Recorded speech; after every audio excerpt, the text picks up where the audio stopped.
ख्रिस्तामध्ये माझ्या प्रिय भाविकांनो, असं सांगतात की आई वडिलांचा चेहरा मुलामध्ये दिसत असतो आणि आई वडिलांचे गुण मुलांच्या चेहऱ्यावरती कधी ना कधी झळकत असतात आणि म्हणूनच मुलामध्ये आई वडिलांचा चेहरा, आई वडिलांचं प्रतिबिंब लोक पाहत असतात आणि अशाच प्रकारचं प्रतिबिंब आज एक बाई प्रभू येशू ख्रिस्ताच्या चेहऱ्यामध्ये पाहत आहे। त्या प्रभू येशू ख्रिस्ताच्या सामर्थ्याकडे पाहून, त्या प्रभू येशू ख्रिस्ताच्या चेहऱ्याच्या तेजाकडे पाहून, त्या प्रभू येशू ख्रिस्ताच्या तल्लख बुद्धीकडे पाहून, त्या प्रभू येशू ख्रिस्ताच्या साधेपणाकडे पाहून, त्या प्रभू येशू ख्रिस्ताच्या जवळ असलेल्या ईश्वरी शक्तीकडे पाहून एक बाई जी प्रभू येशू ख्रिस्ताचं वचन ऐकण्यासाठी आलेली होती, ती एका जमाव्यातून, क्राऊड मधून मोठ्या आवाजामध्ये ओरडून बोलत आहे, धन्य ती स्त्री की जिने तुला जन्म दिलेला आहे, धन्य ती स्त्री की जिने तुला जन्म दिलेला आहे आणि जिने तुला पाजलेला आहे। या क्षणाला ती बाई पवित्र मरीची आठवण करून देत आहे। खरोखरच पवित्र मरिया ही धन्य होतीच, कारण तिने जगाच्या विधात्याला जन्म दिलेला होता, जगाच्या तारणाऱ्याला या जगामध्ये पाठवून नवीन हिस्ट्री, इतिहास लिहिलेला होता। परंतु या क्षणाला प्रभू येशू ख्रिस्त ते उत्तरोत्तर ऐकून थांबत नाही, तर त्या उत्तराच्या पलीकडे जाऊन सांगत आहे, त्याहीपेक्षा ते लोक धन्य आहेत जे प्रभू परमेश्वराचे वचन ऐकतात आणि त्याप्रमाणे वागतात।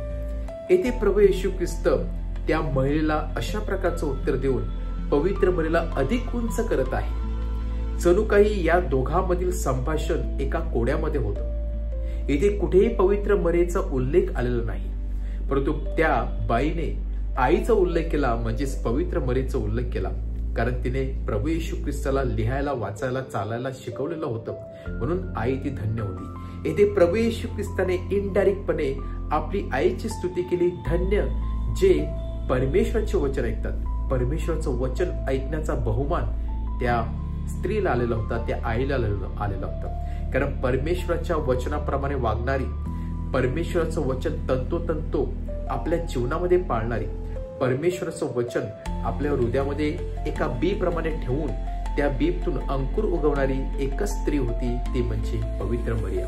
आणि येथे प्रभू येशू ख्रिस्त आणि ती जमाव्यातील एक स्त्री दोघेही पवित्र मरीचं गुणगान गात आहे, केवळ आणि केवळ त्या प्रभू येशू ख्रिस्ताकडे पाहून। आपल्या आईकडून जे काही शिकलेलं होतं ते प्रभू येशू ख्रिस्ताने लोकांना देण्याचा प्रयत्न केलेला आहे।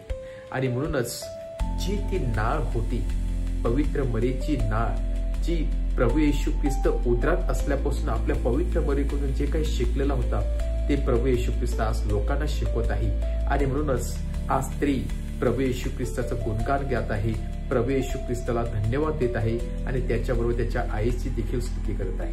येथे प्रभू येशू ख्रिस्त आईची स्तुती करता करता परमेश्वराच्या वचनाला परत एकदा अग्रस्थान देत आहे, कारण प्रभू येशू ख्रिस्त सांगत आहे, जी व्यक्ती माझं वचन ऐकते, जी व्यक्ती माझ्या वचनाप्रमाणे वागते, जी व्यक्ती जीवनामध्ये वचन आपल्या डोळ्यासमोर ठेवून त्याप्रमाणे मार्गक्रमण करत असते, जीवनामध्ये आमूलाग्र बदल घडून आणत असते, त्या व्यक्तीला माझ्या कुटुंबातील हिस्सा बनण्याचा परमेश्वर नवीन एक संधी देत असतो।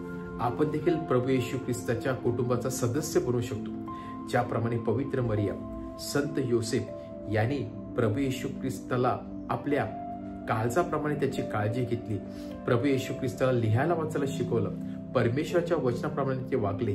त्याचप्रमाणे जर आपण परमेश्वराचं वचन तंतोतंत पाळलं आणि त्याप्रमाणे आपण वागण्याचा प्रयत्न केला तर पवित्र मरी समेत, संत योसेफ समेत परमेश्वर देखील आपल्याला त्याच्या कुटुंबामध्ये सामील करून घेणार आहे। आणि म्हणूनच परमेश्वराच्या वचनाला अग्रस्थान देणे फार महत्वाचं आहे। आणि म्हणूनच जेव्हा आपण दुःखी असतो, जेव्हा आपण गोंधळलेलं असतो, जेव्हा आपला समोरचा मार्ग सापडत नाही, तेव्हा केवळ आणि केवळ परमेश्वराचं वचनच आपलं सामर्थ्य देत असते। आज परत एकदा परमेश्वराच्या वचनाला आपण अग्रस्थान देऊया, महत्वाचं स्थान देऊया, ते वचनाप्रमाणे जीवन जगण्याचा प्रयत्न करूया आणि नेहमी ते वचन आपल्या डोळ्यासमोर ठेवून त्या वचनाप्रमाणे आपल्या जीवनामध्ये बदल घडवून आणण्याचा प्रयत्न करूया आणि नक्कीच परमेश्वराचे वचन आपलं एक दिवस तारण करणार आहे. आमेन.